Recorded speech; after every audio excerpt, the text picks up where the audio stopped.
কাছে ও দেশ বিদেশের সকল ভাই ও বোনদের প্রতি আমার অন্তঃস্থল থেকে সালাম। আসসালামু আলাইকুম ওয়া রাহমাতুল্লাহি ওয়া বারাকাতুহু। বিসমিল্লাহির রহমানির রহিম। আজকে হাদিস বুখারী থেকে একটা হাদিস আনন্দের সম্মুখে তুলে ধরছি। আর সালাতু কালবি ওয়া হুয়া দাইমুস সালাত আফজালুল মিনাস সালাতি ওয়াক্ত। এই হাদিসটার বাংলা অর্থ হলো, কালবে নামাজ, দাইমি নামাজ অক্তিয়ার নামাজ অপেক্ষা অতি উত্তম বা মহান। তাহলে এখান থেকে বোঝা গেল যে কালবি সালাত, দাইমি সালাত, অক্তিয়ার সালাত, তা এই তিন ধরনের সালাত বর্তমানে হুজুরা যারা আছেন তেনারা আমাদেরকে কোনদিন শোনাই নাই। তেনারা কি শুনিয়েছেন? তেনারা শুনিয়েছেন আমাদেরকে আজ পর্যন্ত ওয়াক্তিয়া সালাত আদায় না করলে তোমরা নরকবাসী বা জাহান্নামে চলে যাবে। এক ওয়াক্ত নামাজ যদি তোমরা কাজা করো, 80 হুক বা দুযোগে থাকতে হবে। এক হুক বা সমান 70,000 বছর। তাহলে গুণ করে দেখতে গেলে ক্যালকুলেটর ফেল হয়ে যাবে। তাহলে এই একটা ওয়াক্তিয়া সালাত, এবারে যারা লাইভে আছেন, যারা আমার ভিডিও দেখছেন, তেনাদেরকে বলছি একটু বিচার বিশ্লেষণ করবেন যে একটা হচ্ছে কালবে নামাজ, ওয়াক্তিয়া নামাজ আর সর্বক্ষণিক নামাজ, যেটাকে দাইমি সালাত বলা হয়। এনারা নিজেদের স্বার্থ সিদ্ধির জন্য কালবি সালাতটাকে বাদ দিয়েছে, দাইমি সালাতটাকেও বাদ দিয়েছে, আর চালু রেখেছে গিয়ে 5 ওয়াক্ত নামাজ মসজিদে এসে পড়ো, আমাদের পেছনে আমাদের চাকরিটা যেন বাজায় থাকে, আর নইলে আমাদের ছেলে মেয়ে খেতে পাবে না। অধিকাংশ আলেমরা বলে থাকেন যে তাই তো আমাদের মসজিদে বেতন না নেবো তো আমাদের মেয়ে ছেলেরা খাবে কি? সেই আলেমদেরকে বলতে চাইছি যে হ্যাঁ, তোমাদের মেয়ে ছেলে খাবে কি, এই চিন্তাটা জনগণের উপর থাকবে না তাকওয়াটা আল্লাহর উপরে থাকবে? যদি তোমরা সত্যিকারে নাইবে রসুল হয়ে থাকো, তাহলে তাকওয়া রাখতে হলে আল্লাহর উপরে রাখতে হবে। কারণ আল্লাহ পেয়ারা হাবিব নবী মোহাম্মদ মুস্তাফা সাল্লাল্লাহু তাআলা আলাইহি সাল্লামের 12 থেকে 14টা স্ত্রী বা পরিবার ছিল। তিনি তো একদিনও কোনদিন বলেন নাই যে আমার 14টা বিবি কি খাবে তারা। আর বর্তমান হুজুররা বললেন কি যে না, আমাদের বাড়ির বিবিরা মারা খাবে কি, অথচ মুখে বলে আমরা নাই রসুলের সুন্নত পালন করি। রসুলের এই সুন্নতটা পালন করা তাদের কি কর্তব্য নয়? না টুপিটা দাড়িটা রাখাই বড় সুন্নত হইল? টুপি দাড়ি রাখতে নিষেধ নয়, ভালো, কিন্তু নবী পাক সাল্লাল্লাহু তাআলা আলাইহি সাল্লামের যেগুলো সুন্নতে মুআক্কাদা এসেনশিয়াল যেগুলো, সেইগুলো কি আমরা মানতে পেরেছি? পারি না। তাহলে নামাজ বা সালাত 3 প্রকার। এই দাইমি সালাতের কোনো অজু লাগে না, ওয়াক্ত নির্ণয় করতে হয় না, রুকু নিয়ত করতে হয় না,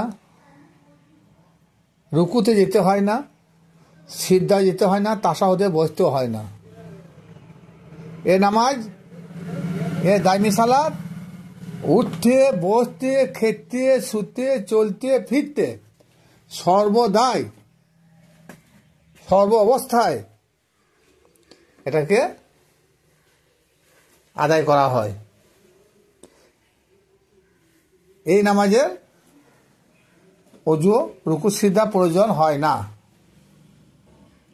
কালবে নামাজও তাই, কালবকে জিকিরের মাধ্যমে জাগ্রত করতে হবে, এবং কালবকে জাগ্রত করতে গেলে শুধু আল্লাহু আল্লাহু আল্লাহু জিকির করলেও হবে না। আপনাকে চিন্তা ভাবনা করতে হবে সকাল থেকে সন্ধ্যা পর্যন্ত, জন্ম থেকে মৃত্যুর আগে পর্যন্ত আমি যে রুজি ভক্ষণ করব সেটা যেন হালাল রুজি হতে হয়, অবৈধ রুজি যেন না হয়। তা হালাল রুজি ভক্ষণ করতে হবে, জবান ঠিক রাখতে হবে, জবান যেন নাপাক না হয়, অপবিত্র না হয়, জবান দ্বারা কোনো অশ্লীল ভাষা প্রয়োগ না হয়, জবান দ্বারা অপরের জন্য কষ্ট না হয়। আমি একটা মুখ দিয়ে জবান দিয়ে একটা মোটে কথা অশ্লীল কথা বের করে দিলাম, অপরের মনে কষ্ট হলো, এরকম হলেও হবে না। শুধু জিকির করলাম আর এগুলো পালন করলাম না, তাহলে হলো না। সুতরাং সব রকমই পালন করতে হবে। তাহলে হালাল রুজি আমাদের তালাশ করতে হবে, সত্য কথা বলতে হবে, সৎ পথ অবলম্বন করতে হবে, সত্যদের সঙ্গ লাভ করতে হবে, তবে হবে এটা কালবি সালাত বা কালবি নামাজ। কারণ তা কালবে সর্বদা এই ভাব থাকবে যে কি আমি যা করছি, আমি যা বলছি, আমি যা খাচ্ছি, এটা বৈধ না অবৈধ, আমার আল্লাহ পাক রব্বুল আলামিন তিনি ভালোই দেখছেন, তিনি ভালোই শুনতে পাচ্ছেন। আমি যখন বলি তিনি শুনতে পাচ্ছেন, আমি যখন কোনো কাজ করি তখন তিনি দেখতে পাচ্ছেন।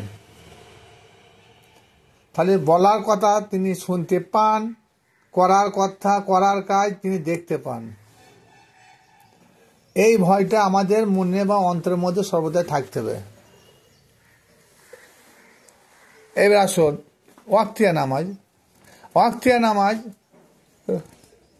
ওয়াক্ত নির্ণয় করে অজু করতে হয়, জায়নামাজ পাক সাপ রাখতে হয়, যে জায়গায় জায়নামাজ পাড়া হয় সেই জায়গাটা, সে জমিনটা পবিত্র রাখতে হয়, নিজে যে পোশাক পরিচ্ছদ পরে নামাজে দাঁড়াবো সেটা পবিত্র হতে হয়।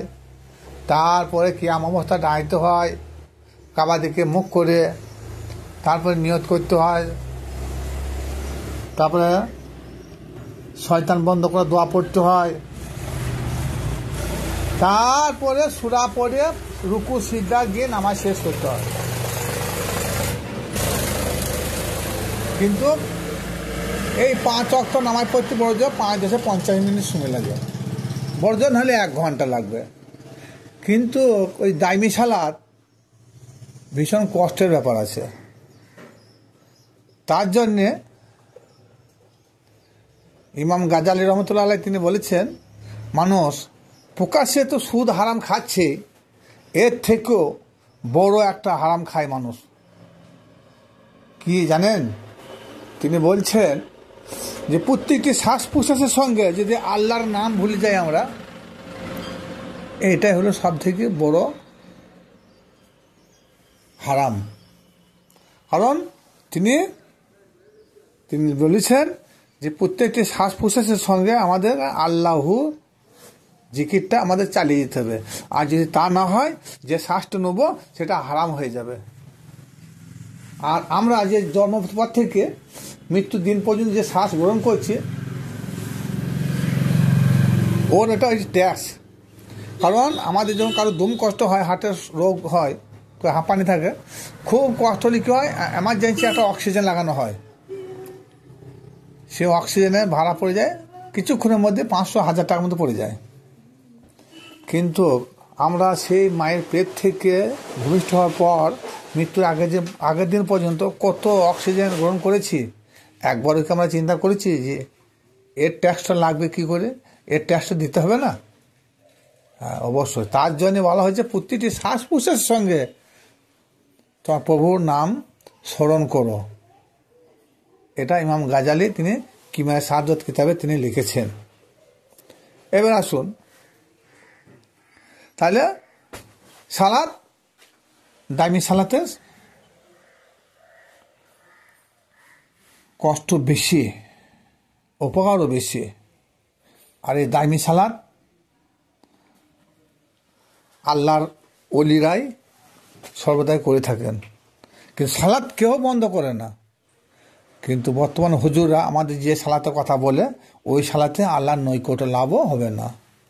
আমি আগামী রাত্রিতে এক ভক্তের বাড়িতে জিজ্ঞেস করলাম, আচ্ছা বলুন তো, আপনি নামাজ পড়েন, তা নামাজের মধ্যে যখন সিজদা যান তখন আল্লাহ সাক্ষাৎ হয়?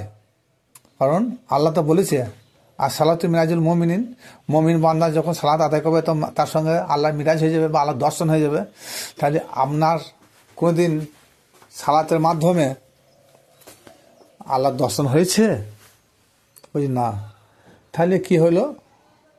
তাহলে ওই রকম আপনাদের আমাদের মধ্যে যাদের মধ্যে সালাত আদায় করি মসজিদে গিয়ে, আমি মসজিদ যেতেও নিষেধ করি না, শুই পেলে চলে যাবেন, কিন্তু সেই ভাইদের বোনদের মাদেরকে বাপদেরকে আমাদের জিজ্ঞাসা থাকলো যে আর সালাতু মিরাজুল মুমিনিন আপনার হয়েছে তো? আর নচেত মাথা ঠুকিয়ে কপাল কালো করাই সার হবে। একটা হাঁস সে পানিতে 100 বার ডুব দিল, একটা গুগুলিও ঝামক পাইছে, কিন্তু তুমি এতবার যে মাথা ঠুকলে বান্দাবান্দি, তুমি একবারও আল্লাহ দিদার পেলে না। এইগুলা বাকিটা আপন আপন মসজিদের কাছ থেকে জেনে নেবেন যে কীভাবে ওয়াক্তিয়া নামাজে আল্লাহর দিদার দর্শন হয় বা মিরাজ হয়। আর যখনই আপনি দাইমি সালাত আদায় করবেন, ইনশাআল্লাহ এটা আমি বলেই দিচ্ছি, তখন প্রতিটি শ্বাস প্রশ্বাসের সঙ্গে আপনি আপনার রসুলকে দেখবেন, আর রসুলকে দেখলেই আল্লাহকে দেখা হবে। কারণ আল কোরআন কি বলছে, সূরা নিসা, মা এত রসুল্লা ফাকাদাতা আলা, যে রসুলকে দেখলো সে আল্লাহকে দেখলো, যে রসুলে ইত্তেবা করলো সে আল্লাহরই ইত্তেবা করলো, রসুলের অনুসরণ যে করলো সে আল্লাহরই অনুসরণ করলো। তাহলে এখান থেকে বোঝা গেল যে রসুলকে নামাজের সিজদার মাধ্যমে যখন দেখা হয়ে যাবে তখন আল্লাহরই দেখা হয়ে গেল, আর রসুলকে দেখা মানে আল্লাহকে দেখা, আর সেই দিনে আপনার ওই সালাতের মাধ্যমে মিরাজ হয়ে গেল। সুবহানাল্লাহ। ওই জায়গায় আরো কিছু বিস্তারিত ব্যাপার আছে, সেটা আপন মুর্শিদের কাছে জানবেন। তাহলে দাইমি সালাত কি হবে? আল্লাহর মিরাজ হবে। আর কি বলেছে সূরা আনকাবুত 45 নম্বর আয়াত, ইন্না সলাতা তানহা আনিল ফাহশাই ওয়াল মুনকার, নামাজ নিশ্চয়ই নিশ্চয়ই নামাজ তোমাকে সমস্ত রকমের ফাহেসা, গহিত, মন্দ, নোংরা, খারাপ কাজ হতে দূরে রাখবে। আসুন, মিথ্যা বলা, মন্দ কাজ, খারাপ কাজ, অসৎ কর্ম করা, খারাপ কাজ, মন্দ কাজ, গালি দেওয়া, ফেতনা ফেসাদে জড়িত থাকা, সুদ খাওয়া, মদ খাওয়া, চুগলি করা, ব্যভিচারী করা, পরের ধন জোরপূর্বক ছিনিয়ে নেওয়া, কাউকে খুন করে দেওয়া, এটিমের ধন ভক্ষণ করা, ফেতনা ফেসাদে জড়িত থাকা, প্রত্যেকটি কাজই এগুলো হচ্ছে সবই ফাহেসা বা নোংরা বা গহিত কাজ বা মন্দ কাজ। তাহলে আল্লাহ পাক তার জন্য আমাদেরকে বাঁচানোর উদ্দেশ্যে বললেন যে তোমরা সালাত কায়েম করো, তাহলে ওই সমস্ত কুকর্ম থেকে তোমরা দূরে সরে যাবে, তোমরা মুক্তি পাবে। আর দুঃখের বিষয়, আজ আমরা সালাত যারা আদায় করি মসজিদে গিয়ে জামাতের সঙ্গে, দেখুন মসজিদ থেকে বেরিয়ে এসি, মসজিদের ভিতরে বাড়ি এসি, চুগলি করছি, মিথ্যা বলছি, বাটপিরি করছি, দায়িত্ব কম দিচ্ছি, কারো জায়গা হরিহরমি জোর করে দখল করে নিচ্ছি, বাপ মাকে ভাত দিচ্ছি না, ইত্যাদি ইত্যাদি অনেক রকমের ঘটনা ঘটে থাকে। কাদের মধ্যে? ওই যারা পাঞ্জাগানা নামাজ পড়ে থাকে তাদের মধ্যে। আমার এমনও খবর আছে, এমন লোক আছে পাঞ্জাগানা ইমামতি করে কিন্তু সে তার বাপ মাকে খাওয়ায় না। এমন লোক আছে যে বাড়ির পাশে 5টা গরিবের মেয়ে বিয়ে দিতে পারছে না, সেই লোক হজ করতে চলে যাচ্ছে। এমন লোক আছে বাড়িতে অসুস্থ, ডাক্তারখানা যাবার কোনো পয়সা নাই, সেই লোক হজ করতে চলে যাচ্ছে। কিন্তু বাড়ির পাশে সেই সব লোকদের ধনপতি লোক রয়েছে, কোটিপতি লোক রয়েছে, কিন্তু একবারও মুখ ফিরে তাদের তাকিয়ে দেখে না। কোরআন কি বলছে? যে এতিম মিসকিনকে তোরা সাহায্য করে না, তাদের কি হবে? ফাওয়াইলুল মুসাল্লিন, তারা ওই মুসল্লি, তারা ওই জাহান্নামে চলে যাবে। তাহলে আল্লাহ পাক রব্বুল আলামিন যে তিনি বললেন যে সালাত তোমরা যখন কায়েম হয়ে যাবে, সালাত তোমাদের যখন কায়েম হয়ে যাবে, তখন তোমাদের দ্বারা কোনো মন্দ নোংরা গহিত ফ্যাসাদি কাজ থাকবে না। কিন্তু সেই নোংরা মন্দ ফ্যাসাদি কাজগুলো কেন হচ্ছে? আল্লাহ কি মিথ্যা বলেছে? না, আল্লাহ কখনো মিথ্যা বলে নাই, আমাদের বোঝার ভুল। তার জন্য আল্লাহ পাক রব্বুল আলামিন তিনি হাবিব দ্বারা বলেছেন, আর সালাতু কালবি ওয়া হুয়া দাইমুস সালাত আফজালুল মিনাস সালাতি ওয়াক্ত। দাইমি সালাতের বিনিময়, কালবি সালাতের বিনিময়ে আপনার কখনো আপনি কারো আল কাটবেন না, সুদ খাবেন না, মিথ্যা বলবেন না, অন্যায় করবেন না, অন্যায়কে আশ্রয় দিবেন না। যাবতীয় মন্দ কাজ এক কথায় আপনার দ্বারা সম্ভব হবে না। তাই আপনাদের কাছে আমার অনুরোধ, আপনারা দেখুন না, একবার একটা মসজিদ ধরে দেখুন, উচ্চশিক্ষিত একটা মসজিদ ধরে দেখুন, এবং যিনি কোরআন হাদিস সত্যায়ন করতে পারেন সেই সব লোকের কাছে ওঠাবসা করুন। কোরআনে কোথায় কি আল্লাহ বলেছে? বর্তমান যে হুজুর আছে এরা সব থেকে কিছু কিছু এমন কিছু জিনিস আছে সেগুলো গোপন করে রেখে দিয়েছে, সেগুলো প্রকাশ করে না। সেখানে প্রকাশ যখন হয়ে যাবে তখন আপনারা বা আমরা আর মসজিদে যাব না। কিন্তু সেই জিনিসগুলো ওরা জানে, কিন্তু অপরকে বইতে দেয় না। তা আল্লাহ পাক রব্বুল আলামিন এটাও বলেছেন যে আমার কোরআন আয়াত যদি একটাকে গোপন করছে পাক্কা কাফের। সেটা কারা গোপন করছে জানেন? বর্তমানে হুজুররা সেটা গোপন করে চালাচ্ছে। যেমন একটা উদাহরণ দিচ্ছি, একটা সূরা হিজর আয়াত নম্বর 99। ওই আয়াতে আল্লাহ পাক রব্বুল আলামিন তিনি বলেছেন, অবুদ রাব্বাকা হাত্তা ইয়াতিয়াকাল ইয়াকিন। ও বান্দা, তোমরা ইবাদত করতে থাকো ততক্ষণ পর্যন্ত, যতক্ষণ পর্যন্ত তোমাদের কি না হয়েছে। এক কথায় বলা হয়েছে, যতক্ষণ পর্যন্ত তোমাদের একই না হয়েছে ততক্ষণ পর্যন্ত তোমরা তোমাদের রবের ইবাদত করতে থাকো। আর এই মোল্লা মুন্সি হুজুররা এনারা বলছেন যে যতক্ষণ তোমাদের মৃত্যুবরণ না হয়েছে ততক্ষণ পর্যন্ত তোমরা নামাজ, রোজা, হজ, যাকাত করতে থাকো। আমি সেই সব বন্ধুদের বলতে চাইছি, আপনাদের যারা লাইভ আছেন তাদেরকে বলছি, আপনারা সবাই জানেন ইয়াকিন শব্দের শাব্দিক অর্থ হচ্ছে বিশ্বাস। এটা কারোর সন্দেহ কোনো অবকাশ থাকে না। তার জন্য আল্লাহ পাক রব্বুল আলামিন কি বললেন যে তোমাদের যতক্ষণ পর্যন্ত ইয়াকিন না হয়েছে ততক্ষণ পর্যন্ত তোমরা তোমার প্রভু রবের ইবাদত বন্দেগী করতে থাকো। আর সূরা নিসা 43 আয়াতে কি বলেছেন? হে ঈমানদার বিশ্বাসীরা, তোমরা মদ খেয়ে নামাজের ধারে যেও না।